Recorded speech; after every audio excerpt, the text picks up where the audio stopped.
Blessed good morning to all my viewers and my subscribers. This is Jah-P Sports Talk. I hope everyone is keeping safe. So yesterday we saw where the West Indies go up against England in the first ODI.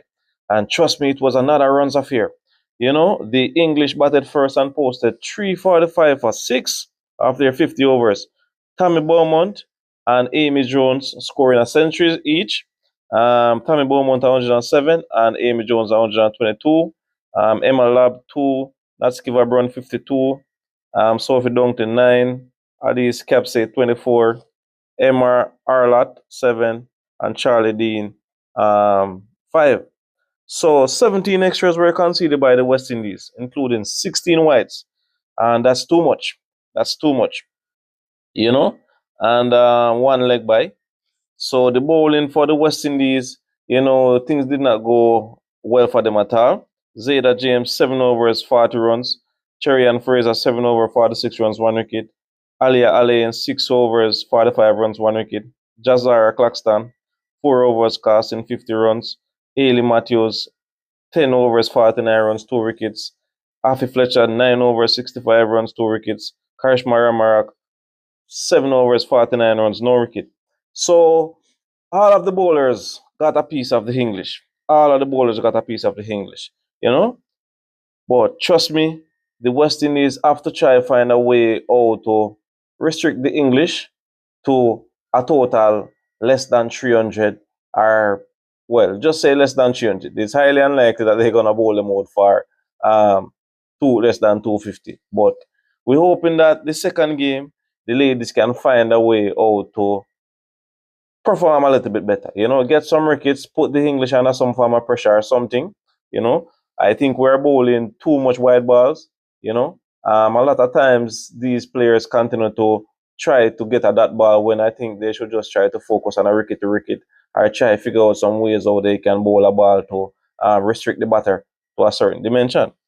So the West Indies fell short. We reached at 237 all out. 48.2 overs. Captain Haley Matthews, 48 from 47. She just missed out on a half century right there. Kiwana Joseph, 62, sorry, from 74. Zeta James were struggling, 7 from 29. Shameen Campbell found the going tough also, 9 from 19. Shabika Gajnabi also found a little bit tough, 16 from 25. Mandy Maragro, 1 from 6. Alia Alain, towards the end here, she was putting up a fighting knock, 44 from 46. Just 6 runs shy of her first ODI half century. Jazara Claxton, 17 from 15. Cherry and Fraser, 3 from 9. Happy Fletcher, 11 from 9. And Karishma Armark, 4 from 11.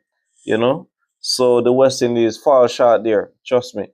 I felt a little bit disappointed that Captain Ailey Matthews or Kiwana Joseph did not get to bat along and maybe one of them making a century. But trust me, we definitely need the middle order to come good. We need the middle order to start scoring some runs. So if the top order fail, bats good, and then the middle order fail, it automatically gonna cost the team. You understand me? So we need the middle order to try and come in. Someone in the middle of the order need to take control of the innings right there. We see the potential in Alia Alain. We know that Cherry and Fraser can hit the ball on too. So we need someone there to really perform. You understand me? We are really missing DeAndre Dattin in this series. I'm not sure what the status with Stephanie Taylor. If she has a injury at the moment, I'm not sure. We look to see in the second match if they will bring her in, or they are going to bring in Janela Glasgow. We anticipate to see how things will go. So for the English, Lindsay Smith, 10 overs, 1 maiden, 36 runs, 5 wickets. I think she's the second English bowler to take 5 wickets on her debut. So welcome to the cricket arena, Lindsay. Alice Capsey, 4 overs, 27 runs, 1 wicket. Charlie Dean, 10 overs, 1 maiden, 38 runs, no wicket. Emma Arlott, 8 overs, 1 maiden, 37 runs, 2 wickets. Kate Cross, 9 overs, 57 runs, 1 wicket. And Lauren Bell, 7.2 overs, 41 runs, 1 wicket. So the English, they also conceded 14 wides, and that's a little bit too much. Time are going to come when the English are going to be playing tougher nations like Australia, India, and even South Africa. So they definitely need to improve on their wide consumption also, you know. But nevertheless, they end up winning the match regardless of the amount of wides that they got. Winning by 108 runs, as a big margin. You know, so I don't know. The West Indies ladies have to go to the drawing board and try to find a way how they can win one out of this series. We already lost the T20 series and we lost the first one of the ODI. So we need to find a way how we can pull one or two out of this series. You understand me? At least boost the ladies' confidence. But for us to win any of these matches, Captain Haley Matthews, she have to play a very vital role. You understand me? And she will need support. You know, I'm happy to see that Kiwana Joseph was among the runs today. Because she wasn't firing at all. So we're happy to see that she got some runs under her belt, and I hope that this is a big confidence booster. So the next match will be on Wednesday at 8 a.m. Eastern Caribbean time, 7 a.m. Jamaica time. All right, and then the final will be on the 7th of June, 6 a.m. Eastern Standard Time, 5 a.m. Jamaica time. All right. So the next match will be in Leicester. So the West Indies supporters in and around Leicester, please, I'm asking you all to just come out and support the West Indies women.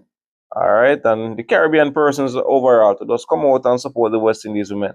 You know, so looking back at this match, I think that if the West Indies middle order was batting good or was making runs, I definitely think that we could have got to that total or reached close to that total.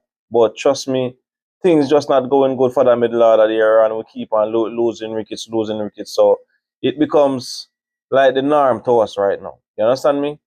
I'm not sure what Coach Shane Leeds is thinking about right now. You understand me? But we need to find someone in the middle of the order that we're going to put to control the innings from there. You understand me? We need to find someone that can get us some 30 or 40 runs or something. I'm not sure.